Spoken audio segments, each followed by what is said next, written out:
안녕하세요. 신이베르TV 신은숙 변호사입니다. 명절 잘 지내셨나요?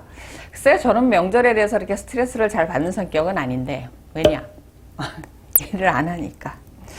근데 꽤 많은 분들이 명절에 대해서 스트레스예요. 근데 과거는 이 명절이 아내분들에게만 스트레스였는데 지금은 남편분들도 만만치 않으시죠? 일 열심히 하셨나요? 아니면 아내분 아직까지도 이렇게 째려보고 계신가요? 아마 이런 스트레스가 굉장히 힘들다라고 하는데 서로 맞춰가시죠. 뭐 설날 1년에 한 번이고 뭐 또 하나 남은 게 추석이 있긴 하지만 그냥 크게 그래 1년에 2번 좋다 하고 지내시면 아마 스트레스가 덜 하셨을 것 같습니다. 명절 지나고 나서 보니까 사실은 1월 달에 이혼 사건이 신사건이 많지는 않아요. 근데 설날을 지나고 나면 변호사 사무실이 이제 신사건이 사실 폭주하는 시기이기는 합니다. 이제 많은 분들이 설날을 치르고 나서 이혼을 준비하고 계시죠. 근데 이혼을 하러 오시는 분들 중에서 가장 많은 말을 하시는 분들이 뭘까? 라는 생각해 보니까 생색을 낸다는 거예요. 생색을. 정말 그 생색이란 말을 많이 하시는데 그럼 부부간에 생색이라고 하는 게 뭘까? 가장 많이 나오는 생색이 뭘까? 정리합니다.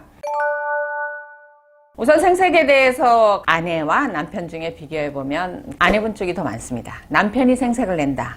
이런 말을 많이 하세요. 남편분들이 이제 생색을 뭘 많이 내냐면 여보, 내가 당신 동생한테 사업한다고 해서 빌려준 돈이 얼만데 당신 어머니 칠순 때 내가 호텔에서 해드렸잖아. 이런 얘기를 많이 한다는 거예요. 그러니까 옛날에 보면은 여자가 결혼을 해서 시댁에 오면은 시동생 그다음에 시누이 결혼할 때까지 밥 해줘가면서 데리고 있다가 출가시키는 경우가 많았었어요. 이런 경우는 여자들이 이제 숙명처럼 받아들이고 사신 분들이 많았는데 남자분들은 상대적으로 적잖아요. 처가 식구들이 와서 있는 경우를. 근데 이혼할 때 오셔갖고 대부분 아내분들이 하시는 얘기를 들어보면 남편이 그 얘기를 한대요. 처제 고등학교 때부터 내가 데리고 있었잖아. 그 다음에 처남 사업할 때 내가 보증금 대줬잖아. 이 얘기를 꼭 한다는 거예요. 내가 안 해줘도 되는데 마치 훔쳐간 것처럼 도둑 맞은 것처럼 칩을 하면서 이렇게 얘기를 하면서 모욕을 한다는 거예요. 그러니까 아내분들 입장에서 남편이 그거 해주면 고맙지. 고맙죠. 정말 고맙지. 그렇다고 아침에 눈 뜨면서 일하면서 고마워. 밥 먹으면서 고마워. 나가면서 고마워. 여보 고마워. 할 수 없잖아요.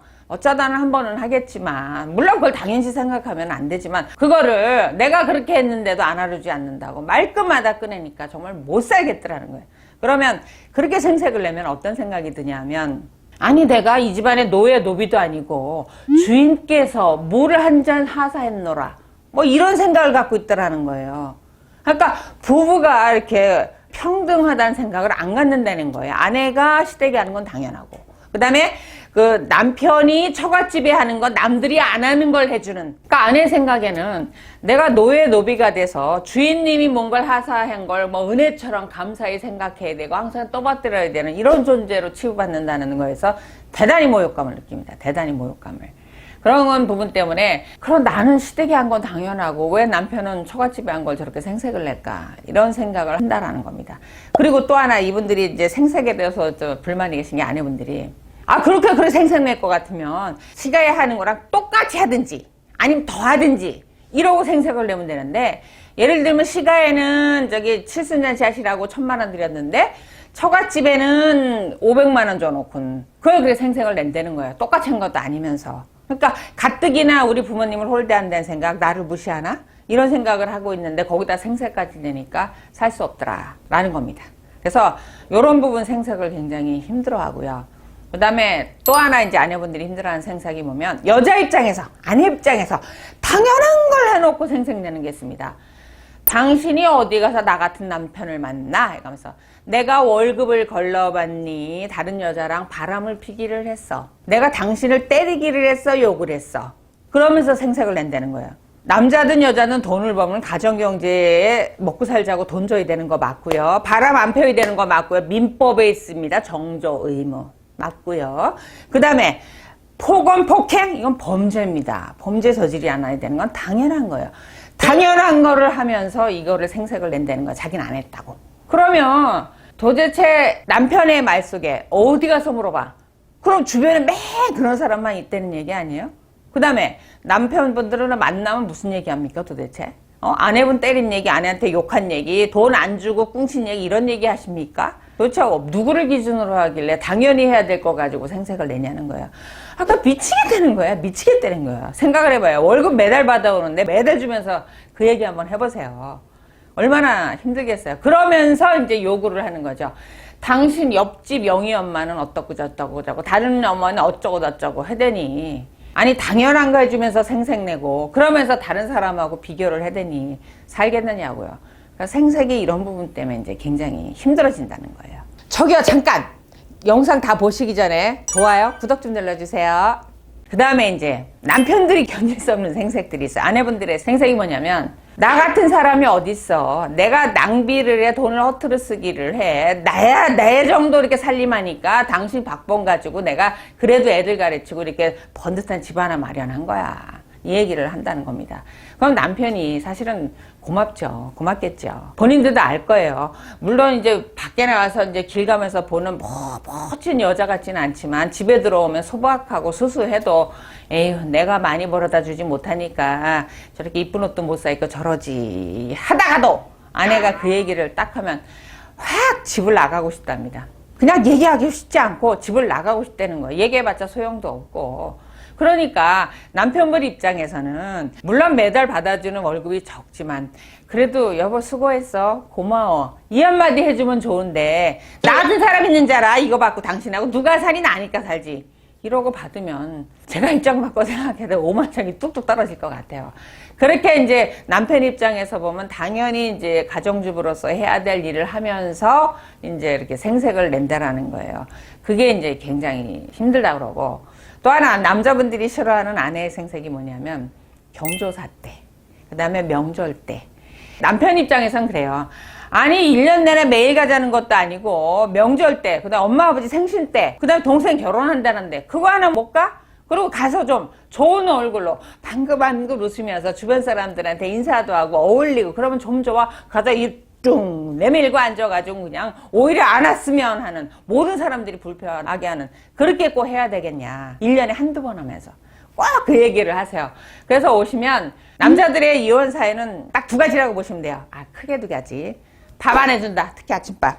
그 다음에 시가를 잘 못한다. 이게 빠지는 남편 없으세요?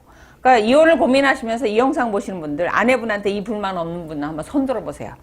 그걸 역으로 생각해보면 남편분들은 아침밥 따뜻하게 해주고 시댁에 가서 잘하면 뭐 이혼 생각은 안 한다 이렇게 보시면 돼요.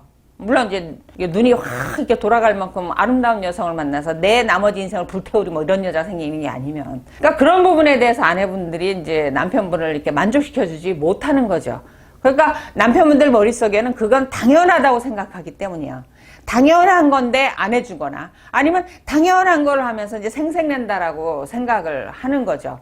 그래서 어찌 보면 이렇게 생색이라는 부분에서 이렇게 비교를 해보면 글쎄요 남편분들의 그 생색을 보면 어찌 보면 배우자 입장에서는 당연히 해야 될 거라고 생각하는 거죠. 그러니까 생색이라고 말하는 거예요. 그러면서 공통적으로 아내분이든 남편분이든 공통적으로 하는 얘기는 생색을 안 냈으면 내가 고마워했을 건데 이 얘기를 꼭 하세요.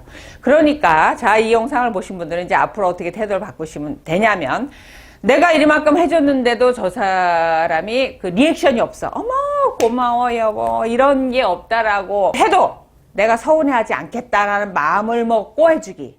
그럼 돼요. 처갓집에 뭔가 이렇게 경제적인 지원을 한다 하더라도 아내한테 고맙다는 소리는 못 들을 것이다 생각하고 하시면 됩니다. 그러니까 본인이 이제 성인 분자죠. 이제 그렇게 되는 거지. 그리고 아내분들 사실 어쩌다 놀러 가서 야유회 가서 거기 같이 다 같이 밥 해 먹고 뭐 설거지하고 하루 종일 일해도 힘들지 않아요. 즐거우니까.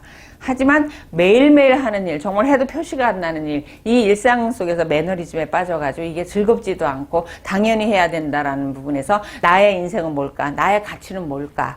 이 집에서도 이렇게 나의 존재라는 건 뭘까? 왜 존중해주지 않을까? 이런 생각 조금 덜 하셨으면 좋겠어요. 덜 하셨으면. 물론 그걸 즐겁게 하시라는 건 아니고 덜 하셨으면 좋겠어요. 그 일상을 소소하게 하기 때문에 남편도 행복해하는 거고 자녀분들도 행복해지는 거고 그럼 더불어 나도 행복하고 이렇거든요. 근데 아내분이 정말 그걸 힘들어하고 하시면 집안 전체가 다 힘들어집니다. 그런 면에서 조금만 더 이렇게 긍정적인 생각을 하실 필요가 있습니다. 그래서 아내분들이 생색낸다, 남편분들이 생색낸다 이런 부분을 정리를 해드렸습니다. 오늘부터 이런 거 한번 생색 안 내보세요.